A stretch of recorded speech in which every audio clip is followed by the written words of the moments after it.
Hello दोस्तों, welcome एक बार फिर से आप सभी का आपके अपने A1 educational hub study platform पर। दोस्तों आज के इस वीडियो में हम वो बेसिक बातें जानेंगे मैथ की जो हैं तो बहुत छोटी लेकिन काम बहुत बड़े बड़े करती हैं। इन चीज़ों का आना बहुत ज़रूरी है। तो आज से मैथ का नया बैच स्टार्ट हुआ है। पूरी मैथ हम लोग टॉपिक वाइज और बहुत अच्छे से क्लियर करते हुए चलेंगे। तो आज नंबर सिस्टम शुरू करते हैं और बेसिक बातें जानते हैं। बिल्कुल शून्य से स्टार्ट करेंगे और शिखर तक जाएंगे दोस्तों, ठीक है। तो आपका पहला आज वीडियो है, नया एकदम फ्रेश वीडियो है। क्या है? प्राकृतिक संख्याएं किन्हें कहते हैं। जो जिन दोस्तों को जो मैथ में कमजोर हैं वो वीडियो को फुल वॉच कीजिएगा, क्योंकि मैं बहुत अच्छे तरीके से इस वीडियो में आपको बताने वाला हूं। प्राकृतिक संख्याएं यानी नेचुरल नंबर क्या होते हैं दोस्तों? सभी धन पूर्णांक जिनका प्रयोग गणना करने में किया जाता है वो सारे आपकी प्राकृतिक संख्याएं कहलाती है, नेचुरल नंबर कहलाते हैं। जैसे आपका 1 2 3 4, जैसे हम कोई चीज लेने जाते हैं दुकानदार के यहाँ, जब कोई चीज लेने जाते हैं तो आपकी जैसे 24 रुपए की बनी तो इसमें आपका 2 और 4 यानी 20 और 4 आपका इंक्लूड है। तो ये क्या है दोस्तों? ये प्राकृतिक संख्या है, ठीक है। 2 और 4 क्या है? ये आपकी प्राकृतिक संख्याएं हैं। जैसे कुछ और लेने गए तो आपका 96 रुपए मान लो बने, तो ये भी आपकी प्राकृतिक संख्याओं का यूज हुआ है।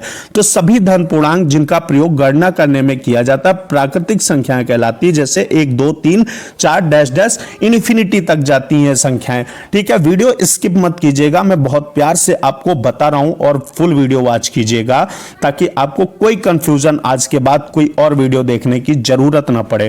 पूर्ण संख्याएं यानी होल नंबर क्या होते हैं दोस्तों? होल नंबर शून्य सहित आपके धन पूर्णांकों को जब शून्य भी इंक्लूड कर लिया जाता है, प्राकृतिक संख्याओं में शून्य भी इंक्लूड कर लेते हैं, तब वो होल नंबर बन जाते हैं। जैसे 0 1 2 3 4 ऐसे आपकी इंफिनिटी तक जाती हैं, वो आपकी पूर्ण संख्याएं कहलाती हैं। अगर आपसे कोई पूछेगा तो शून्य सहित धन पूर्णांकों को पूर्ण संख्याएं कहते हैं, ठीक है। यहां तक किसी को कोई दिक्कत कमेंट बॉक्स में बता दीजिएगा, मैं अच्छे से आपको समझा दूंगा फिर से कमेंट बॉक्स में अगर कोई दिक्कत हो। अगला आपका क्या टॉपिक है? सम संख्याएं। देखो यार, सम संख्याएं यानी इवन नंबर किन्हें कहते हैं? तो इवन नंबर जो संख्याएं, जो भी संख्या आपकी 2 से विभाजित हो जाती हैं, देखो 2 से विभाजित होने वाली संख्याएं आपकी सम संख्याएं कहलाती। जैसे 2 4 6 8 10 12 14 यानी ये सारी क्या है? 2 से पूरी विभाजित हो जाती भाई। 2 से 2 आपका 2 इक्कम 2 4 को विभाजित करें, 2 दूनी 4 6 को विभाजित करें तो 2 तिया 6, ऐसे मतलब पूरा अगर विभाजित हो जाता है कोई भी नंबर 2 से तो वो क्या होता है? सम संख्याएं कहलाती हैं। या यूं कह लें कि किसी भी संख्या के का जो अंतिम अंक होता है यानी इकाई पर, वो 0 2 4 6 8 में से कुछ भी है तो वो सम होगी, ठीक है। तो यहां से सबसे अच्छी डिफिनेशन आपकी 2 से विभाजित होने वाली संख्याएं सम संख्याएं होती हैं। इस बात को बहुत अच्छे से क्लियर कर लिया। अच्छा, इंग्लिश में इवन नंबर बोलते हैं। सम में कितने अंक हैं आपके? सम में कितने अक्षर हैं? 2 अक्षर हैं। इवन में कितने? 4 अक्षर हैं। तो 2 4 क्या है यार? सम है ना। तो इवन नंबर सम संख्याएं होती हैं। अगला बढ़ेंगे, अगला देखेंगे विषम संख्याएं यानी ऑड नंबर। अब देखिएगा, विषम में 3 आपके अक्षर हैं, ऑड में भी 3 लेटर हैं आपके, तो 3 क्या है? विषम है।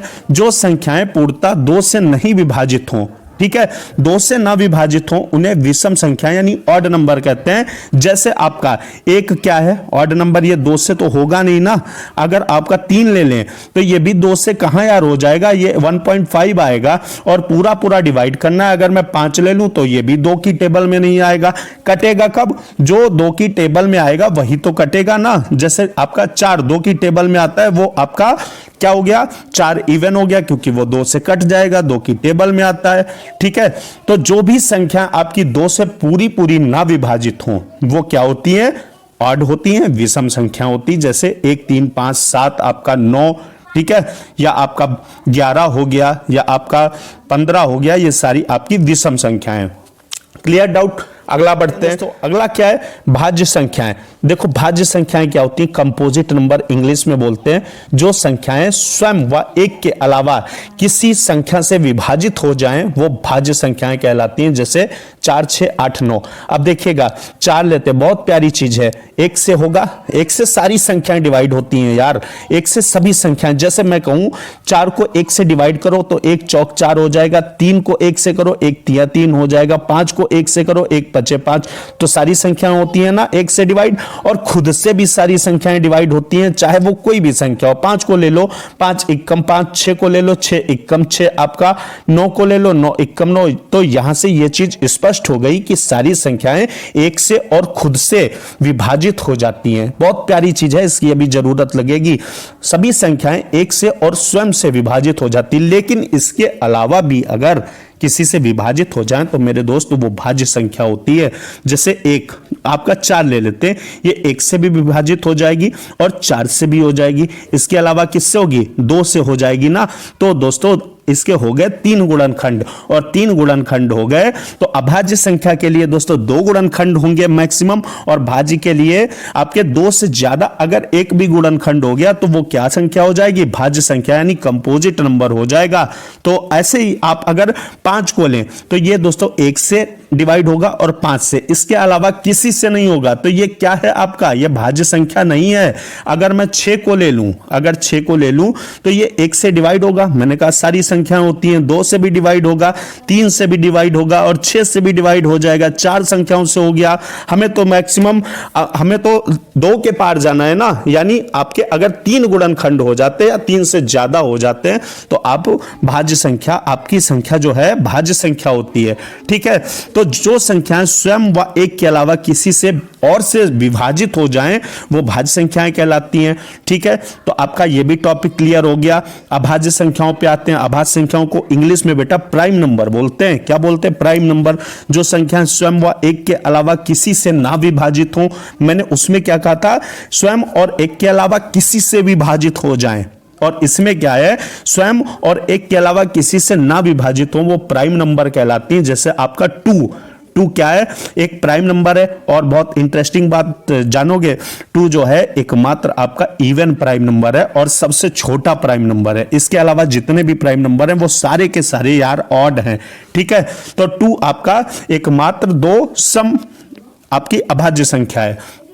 तो अब यहां से चेक करते हैं, 2 है, 2 के गुणनखंड क्या हो जाएंगे? 1 से तो कट जाएगा, 2 से कट जाएगा, और किससे कटेगा? और किसी से नहीं कटेगा ना। तो ये क्या है? अभाज्य संख्या है। मैंने कहा कि 2 गुणनखंड के अलावा तीसरा अगर हो जाएगा तो वो भाज्य हो जाएगा। जैसे मैं 3 की बात करूं तो 3 1 से कटेगा ना, और 3 से कटेगा। 7 की बात करूं 1 से कटेगा, 7 से कटेगा, इसके अलावा किसी से नहीं कट सकता। 13 की बात करूं तो आपका 1 से कटेगा और 13 से कटेगा, इसके अलावा 13 किसी की टेबल में आता है क्या? नहीं आता है, तो नहीं कटेगा यार। तो ये अभाज्य संख्या हो जाएगा। कहने का मतलब क्या है? जो संख्याएं स्वयं व एक के अलावा किसी से ना विभाजित हो वो बेटा आपकी अभाज्य संख्या यानी प्राइम नंबर बोली जाती हैं। जैसे 2 3 5 7 11 13, और 1 से 100 तक कितनी आपकी अभाज्य संख्याएं होती हैं? 25 होती हैं। और 1 से 50 तक आपकी अभाज्य संख्याएं दोस्तों 15 होती हैं। ठीक है, और 50 से 100 तक कितनी होती है? 10 होती हैं, तभी तो होंगी। 1 से 100 तक 25। इस बात को भी अच्छे से क्लियर कर लीजिए। अगला दोस्तों बढ़ते हैं। अगला क्या है? सह अभाज्य संख्या यानी को प्राइम नंबर। संख्याओं का वह जोड़ा जिनमें एक के अतिरिक्त कोई अन्य उभयनिष्ठ गुणनखंड ना हो, या दूसरी डिफिनेशन इसकी ये भी है, वो संख्या जिनका महत्तम समापवर्तक 1 होता है, HCF 1 होता है। जैसे आपका एग्जाम्पल है 2 5 3 7 4 5। इसमें देखिएगा 2 5 यानी 2 के हमने गुणनखंड किए तो 1 और आपका क्या आया? 1 और 2 आएगा। अगर 5 के करेंगे तो 1 आएगा और 5 आएगा। तो इसके अलावा यानी उभयनिष्ठ क्या हुआ आपका गुणनखंड? उभयनिष्ठ यानी कॉमन क्या हुआ? 1 1 हुआ। इसके अलावा कुछ आपको कॉमन मिलेगा ही नहीं, और मिलेगा नहीं तो ये संख्याएं क्या है दोस्तों? 2 और 5 एक को प्राइम नंबर हो जाएंगे, यानी सह अभाज्य संख्याएं हो जाएंगी। एक और एग्जांपल देख लो, 3 और 7, इसका क्या हो गया? 1 और 3 इसके गुणनखंड हो गए। 7 के क्या? 1 और 7 हो गया। अब खाली 1 1 मिलेगा, इसके अलावा कुछ नहीं मिलेगा। तो ये क्या है दोस्तों? 3 और 7 आपका सह अभाज्य संख्याएं। इनका महत्तम समापवर्तक कह लीजिए 1 मिल गया। ठीक है, तो जिन संख्याओं का HCF 1 हो वो सारी संख्याएं क्या है? सह अभाज्य यानी को प्राइम है। ठीक, और अगर इसकी लैंग्वेज देखें तो संख्याओं का वह जोड़ा जिसमें एक के अतिरिक्त कोई उभयनिष्ठ यानी कॉमन फैक्टर ना हो वो सारी संख्याएं सह अभाज्य संख्याएं हैं। बहुत एग्जाम में पूछा जाता, बिल्कुल बेहतरीन मैं जीरो ग्राउंड से आपको तैयार करवा रहा हूं। परिमेय संख्याएं, रेशनल नंबर। रेशनल नंबर क्या होते हैं? ऐसी संख्याएं जो P/Q के रूप में लिखी जाएं, लेकिन इस बात को याद रखिए Q कभी 0 नहीं होना चाहिए। जैसे आपका 2 है, क्या ये रेशनल नंबर है?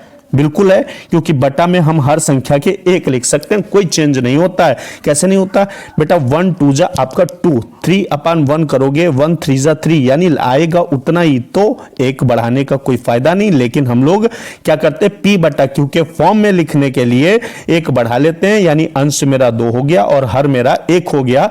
तो ये क्या हो गई, अंश बटा हर आपका क्या हो गया, परिमेय संख्या हो गई। लेकिन इस बात को याद रखिएगा कि आपका 2/0 कभी भी परिमेय संख्या नहीं हो सकता, रेशनल नंबर नहीं हो सकता, क्योंकि इसकी शर्त क्या है, p बटा q के फॉर्म में लिखी जाए, लेकिन q is not equal to 0।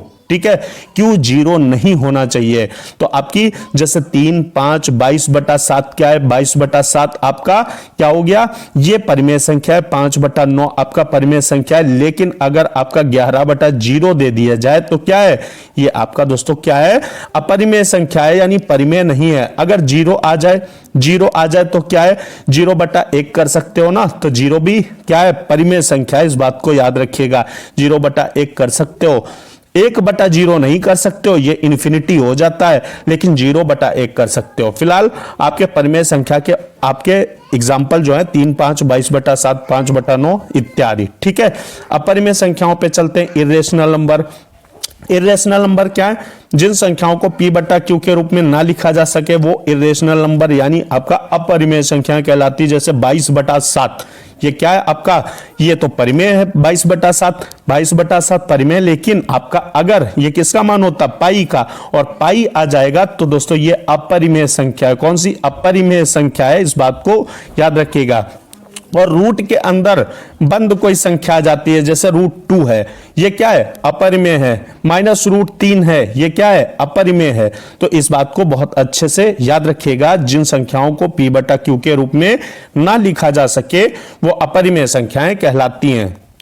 अगला दोस्तों, आज के इस वीडियो का लास्ट आपका टॉपिक है, क्या है, वास्तविक संख्याएं यानी रियल नंबर। परिमेय व अपरिमेय संख्याएं सम्मिलित रूप से वास्तविक संख्याएं कहलाती हैं। बहुत बेसिक चीज मैंने आपको बहुत अच्छे से क्लियर कराने की कोशिश की है। और अगर वीडियो आपको अच्छा लगा तो चैनल को सब्सक्राइब करके बेल आइकन प्रेस करके और ऑल पर क्लिक कर दीजिएगा। रात्रि 8 बजे धुआंधार क्लास होती है मैथ की, और सुबह 9 बजे आपकी करंट की शानदार क्लास चलती है। करंट अफेयर पढ़ाते रोज का रोज बेहतरीन तरीके से तैयार करवाता हूं। तो आपका वास्तविक संख्याएं रियल नंबर, परिमेय व अपरिमेय संख्याएं सम्मिलित रूप से क्या कहलाती हैं, वास्तविक संख्याएं यानी रियल नंबर कहलाती हैं। रियल नंबर में बेटा सब कुछ आ जाता है, जैसे आपका 1 हो गया, -1 हो गया, 3/2 हो गया, पाई हो गया, √2 हो गया, ये आपका सब वास्तविक संख्याएं हैं। ठीक है, ये सब रियल नंबर हैं। तो शानदार तरीके से उम्मीद करता हूं आज का ये वीडियो आपकी समझ में आया होगा। धुआंधार तरीके से दोस्तों सब्सक्राइब करिए और दोस्तों को शेयर करिए। मिलेंगे दोस्तों अगले वीडियो में रात्रि 8 बजे अगले दिन। जय हिंद।